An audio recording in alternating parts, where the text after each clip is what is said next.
Hello, everybody. It is so good to be here. You know, I am just so honored to be with normal American. Washington, D.C., these globalists who want to indoctrinate our children, they want to remove our moral foundation from the next generation. They want to make a generation that's completely reliant on the government.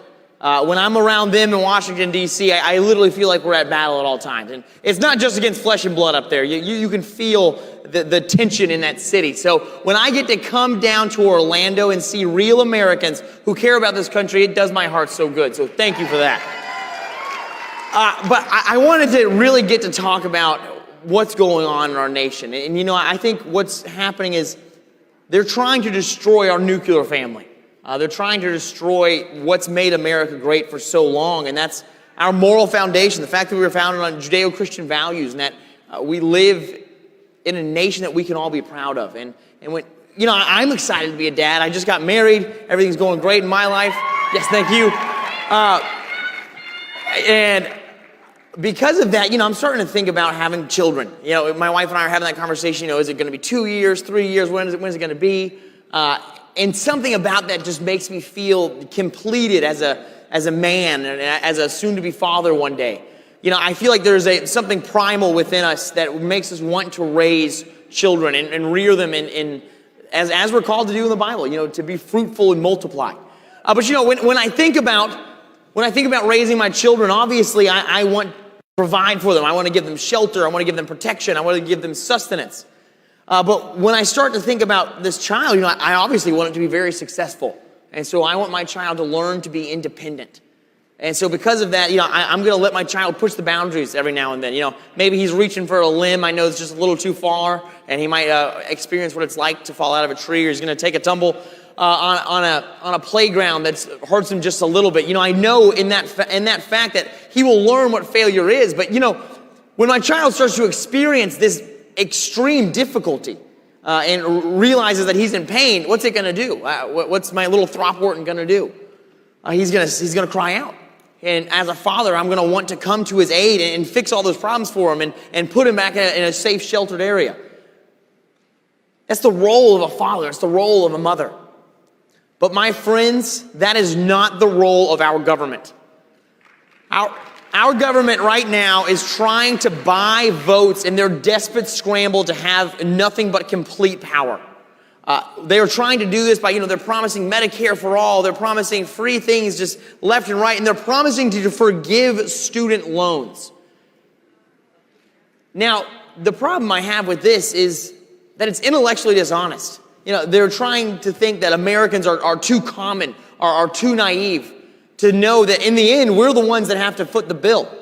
In the end, it is the next generation, my generation, that will have to foot the bill for this debt and pay these taxes because people wanted to give away free tuition, because people wanted to try and buy votes.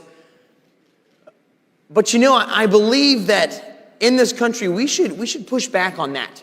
We as Americans must realize that our number one guiding principle is personal responsibility.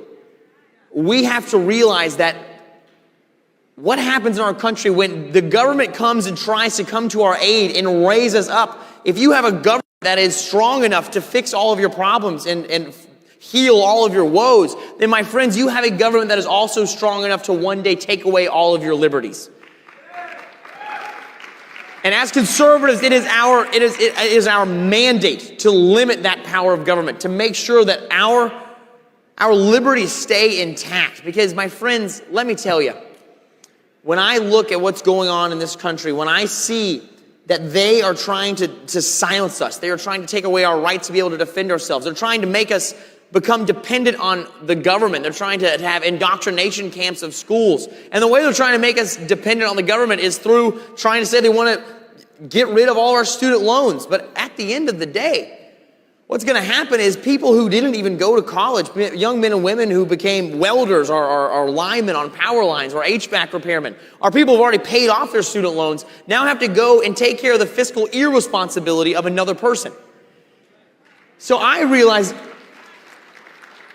in my mind, I believe that we all must take note that they do not want us to be responsible. They don't want us to take responsibility for the direction that our country is going in. Because my friends, the direction our country is going in, we all know is very dangerous.